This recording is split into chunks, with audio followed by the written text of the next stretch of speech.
वेश्यालयों में भेजने की योजनाएं बना करके उस योजना पे क्रियान्वयन करने का काम दूसरे समाज के द्वारा चल रहा है।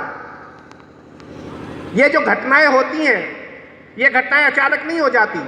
कोई हिंदू समाज की लड़की किसी मुस्लिम लड़के के साथ में जाती है तो वो घटना अचानक नहीं हो जाती। बड़ी योजना के तहत वो सारी योजना काम चलता है और हम उसको एकमात्र घटना समझ करके बैठ जाते हैं। ये हमारी भूल है, हमको उसकी गहराई में जाना पड़ेगा।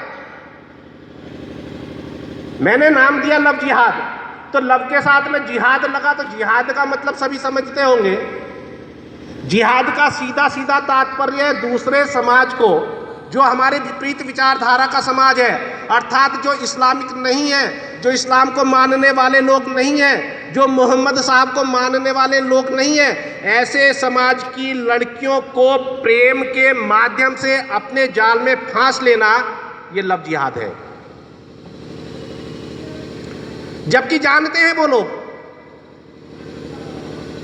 कि यदि हिंदू समाज की कोई लड़की किसी मुस्लिम लड़के के साथ में जाएगी तो हम उस हिंदू समाज के लोग उस लड़की को वापस लाने की पूरे जोर लगाएंगे। उस लड़की की कोशिश करते हैं कि हर हालत में वो लड़की जो गई है वो मेरी वापस होनी चाहिए। मुकदमे भी होते हैं, पंचायतें भी चलती हैं, महापंचायतें भी चलती हैं, आमरण अनशन भी चलते हैं, सब कुछ हम लोग करते हैं, लेकिन कोशिश हम लोगों की रहती है कि जो मेरे समाज का अंग मेरे से दूर गया है वो वापस होना चाहिए। ऐसा सोच करके हम लोग काम करते हैं। पता है सब कुछ होगा, लेकिन उसके बावजूद भी किसी लड़की को अपने जाल में फांसना वो करते हैं। क्यों? क्योंकि उनको इस्लाम ने कहा है, उनकी कुरान के अंदर सीधा सीधा लिखा हुआ है, यदि कोई व्यक्ति किसी हिंदू महिला को अपने जाल में फांस करके उसको घर से बाहर निकालने का काम करता है तो एक हजरी बराबर वो सवाब कर लेता है। आज विषय चलता है, लोग खड़े होकर के कहते हैं कि दलित और मुसलमान यदि एक साथ खड़े हो जाए तो हम इन हिंदुओं से पैर छुड़ाने का काम करेंगे, हम इन हिंदुओं के ऊपर अपना राज करेंगे। अरे भाई, बोलने से पहले कभी अध्ययन कर लिया था क्या इस हिंदू समाज का, या तुमने बोले दिया तो हमने उसको स्वीकार कर लिया क्या?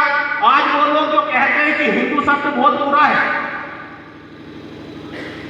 हिंदू शब्द को मुसलमान इस नाम से जानने का काम करते हैं, तो मैं उन लोगों के संज्ञान के लिए विषय देने का कोशिश करता हूं कि हिंदू का अर्थ है जो अपनी गलत भावनाओं को समाप्त कर ले, हिंदू का अर्थ है जो अपने साथ साथ दूसरे की भी दूषित भावनाओं का हरण कर ले, वो हिंदू होता है। हिंदू कोई गाली नहीं है। वो लोग हमको काफिर कहते हैं, वो लोग हमको कुछ भी गाली दे रहे हो, उन्होंने हमको काफिर कह दिया तो हम अपने को काफिर मान करके हिंदू लिखना बंद कर देंगे क्या? इस हिंदू समाज को जिस प्रकार से तोड़ने की कोशिश बार बार की जाती है, इस हिंदू समाज के अंदर जो जातिवाद का जहर घोलने की बार बार कोशिश की जाती है, और हम लोग ऐसे ही सामान्य घटना समझ करके सुन करके अपने घर के अंदर शांत होकर के बैठ जाते हैं।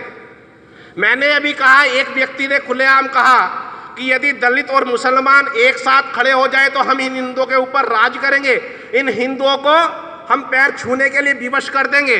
उस नालायक ने कभी ये विचार किया कि जिस दलित समाज को तू अपना बतलाने का काम कर रहा है, जिस दलित समाज को तू अपने साथ लेकर के चलने का काम कर रहा है, वो दलित समाज मेरे हिंदू समाज का अभिन्न अंग है। ये बतलाइए, वो दलित शब्द मेरे हिंदू समाज ने कभी किसी अपने भाई को नहीं दिया।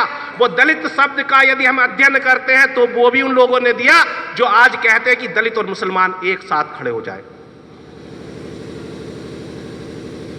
1481 से पूर्व इस इतिहास के किसी भी पन्ने के अंदर दलित शब्द नहीं आ सकता। दलित